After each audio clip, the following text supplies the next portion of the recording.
In the recent times, one of the landmark development is the new education policy 2020. This policy has been cleared by the Government of India, Union Cabinet, on July 29th, 2020.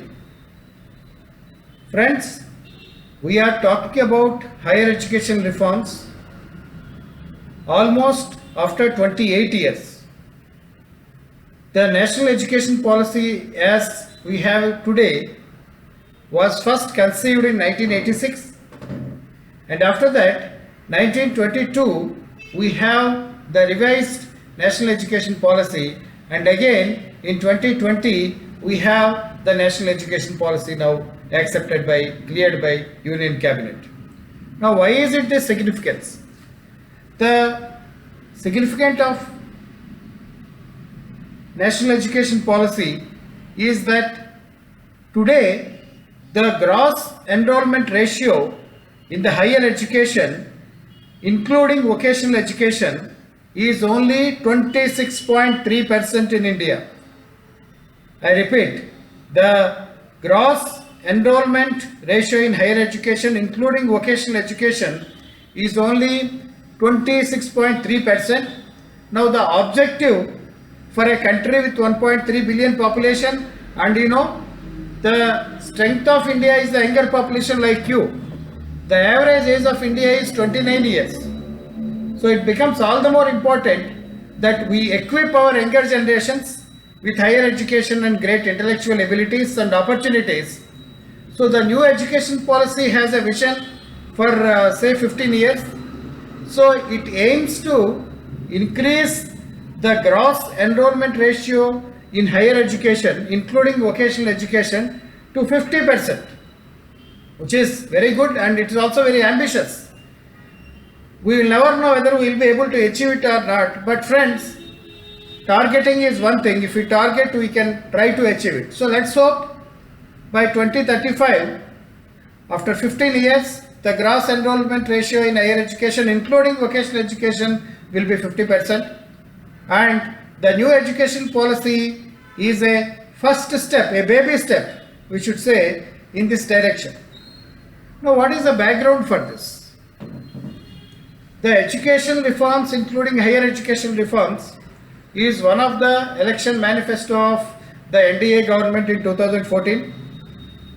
And it had actually, after coming to power, of course, it had formed a study under former Cabinet Secretary T.R. Subramanian, who had prepared a report on this that is called the Draft National Education Policy 2016. Then we have another expert panel headed by K. Kasturi Rangan, very well-known name. If at all you are following space development, he is the former chairman of India's Space Research Organization. It had submitted the draft, it has revised whatever 2016 has been done, and it again suggested a new draft to the Union Government, of course, Human Resource Development Ministry. And based on that, the draft has already been released. If you are following current affairs and reading already, you will definitely know that it has already been released, and today it has been accepted. Now, what are the main features that you should remember in the national education policy? Very briefly, I don't want to give a huge lecture of say 1 hour, 2 hours now, but let me sum up the important aspects of the draft education policy that was cleared today. What are that? First of all, a single regulator for higher education, except of course legal and medical colleges, because they come under some kind of different parameters. Then multiple exit and entry options into degree course. Now, a degree course in India has been very rigid. Okay, you just need to have the subjects and decided by the groups and all that. The group flexibility is not there. So the new education policy proposes lot of flexibility, and you can come, you can go, you can join, you can discontinue, you can work for job like that. It is also important that the degree duration, the degree course duration, which is now actually say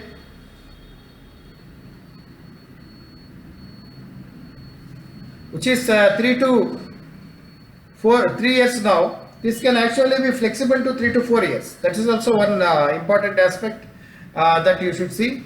Another important point you have to remember is board exams should be made not so important. Now we see the board exams, people are very much worried, youngsters are very much worried whether you fail or pass, higher percentage, and on the top of it we have corporate college advertisements. You keep watching TV, it is very funny. Number one, number two, number three, so and so corporate college, so and so corporate college. What is this advertisement? They are misleading people. They are misleading parents. They are taking huge lakhs of fee in a country like India. So how do you remedy this? Put low stakes on board examinations. Whether you got top rank in the country or not, it is more important that you should have the required skill sets. The primary focus will be on the testing concepts and knowledge in degree examinations and also the board examinations, with a tilt towards vocational education. So that's an important aspect that you have to see.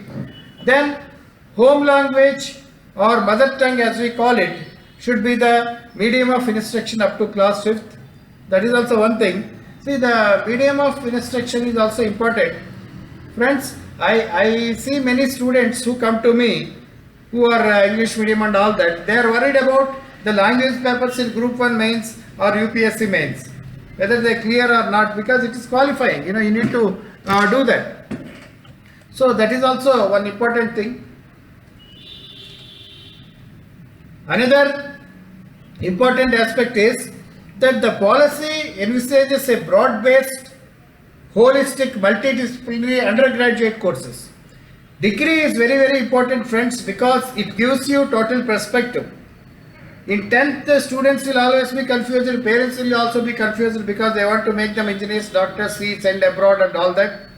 But after that, the reality will come by degree when you want to do your own pursuances rather than what is being told by parents. And they also recalibrate the ability of the student with the available degree courses.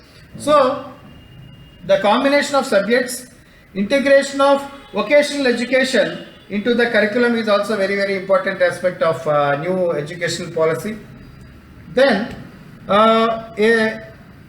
the common entrance test. Now we have different universities and different entrance examinations, right? We have something called a proposed national testing agency that will set up a mechanism where a common entrance test can be conducted to all the universities and colleges, and the norms will also be common. Now government norms are different, private degree or private universities, deemed universities norms are common. All that will also be streamlined. There will be some kind of level playing field for all that. Another key aspect is affiliation of the colleges. Now we have colleges which are affiliated to say Delhi University or Usmania University or Andhra University or say Dr. B.R. Ambedkar University, Marathwada University. Like that we have Anna University. We have different universities which are affiliated colleges. The policy proposed, the new education policy envisages a system where all the affiliations will be removed in the next 15 years. The colleges will be given permission on the basis of their strengths and the innovative curriculum to have some kind of autonomous degree granting colleges. Of course, not each and every college will be able to grant degrees, but some of the reputed colleges can also grant degrees. Then, it is also important that school curriculum, you see a lot of kids taking bags, gunny bags kind of thing and moving in the schools, and people are worried, admissions are worried. Even from the 7th or 8th class onwards, we have pressure on first ranks. Okay, I have a friend who always says that my daughter is 6th class but he is always first in the class. Okay, that is fine, it's very good. Somebody is studying, even I have been a gold medalist throughout my career, I am a gold medalist of 2 universities, in degree and post-graduation and all that. But ranks without knowledge, ranks without ability, ranks without common sense, marks without substance, performance without perspective will not be useful, and this journey should begin from the school days. That is the point in the national education policy, and it says core concept will be there. That's it. We don't have too much of concepts or pressure from class 6 up to class 5th. We have said home education and home medium will also be there, home language medium. But from 6th class also, there should be less focus on unnecessary things, and the syllabus will be reduced to focus more on core concepts with a touch of vocational education, so that people will learn how to make money and how to get a job for themselves. So, friends, this is the broad areas of policy, and going forward this will be implemented in phases. And what are the pros and cons? If you see, the vision is very good, but assuring quality will be a big challenge. I will tell you one example. Expand a single regulator is very good, because we have UGC, we have UGC, SIR and AICTE and all that. A single regulator is good, and the problem is,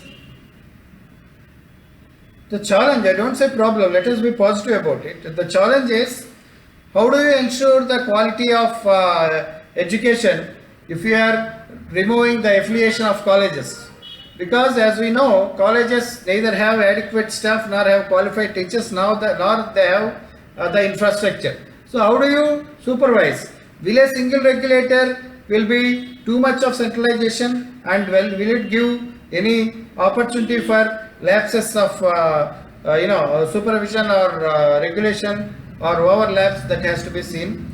And what kind of exit and entry are being proposed at the graduation level also is important. At the end of the day, we should not destabilize a student. As a teacher for a long time, I tell you, we should never destabilize students. We should give them clarity of mind. If somebody wants to do that, we should let them do. So how do you integrate that multiple exit entries? So we need to get the finer clarity on that. But friends, as a whole, it is a good attempt, because after 1992, for the first time, we are having the focus on education. And another last point I want to tell you, that the Human Resource Development Ministry will now be Education Ministry. The name change is to signify the importance the government is giving to education. So let's hope this will work for the country, for the people and for the students. All of you should be able to get more and more higher education. If the policy is properly implemented, we should be able to get foreign students coming and joining in India. All the time Indian students are going abroad, but can we reach a situation where foreign students will come and India will also be seen as a destination for higher education? That should be the objective, and these are the points which I want you to remember in a crisp and in a precise tablet form. Thanks for listening to me, and we'll keep meeting like this every day with a new topic. Please visit drsridharias.com for the best online live coaching. It's not recorded, live coaching from me and my team for APPSC Group 1 and UPSC Civil Services. Group 1 we have both Telugu and English medium, which are separate, and of course civils we have a lot of expertise faculty, including myself, who can do the full justice to all the papers. So please keep visiting drsridharias.com for current affairs updates. You go to the website, you see current affairs, you see a lot of important current affairs. I am not giving you a bunch of current affairs like some of the coaching institutions, which will give you this much papers. If you take printout, this will be one book. What is the point? You will be lost. You will be lost in the flooding of news. So I am only keeping at least 5 to 10 points, which are the most important aspects on that day, that will give you a complete perspective, and you can also copy them. It's not that I am trying to hold it. It's a free access window, but we are also having a lot of coaching programs, and there is also YouTube channel, Dr. N. Sridhar's lectures, where I am constantly uploading all these areas. Please subscribe, please register to my website and share this along with your friends. Okay, thank you.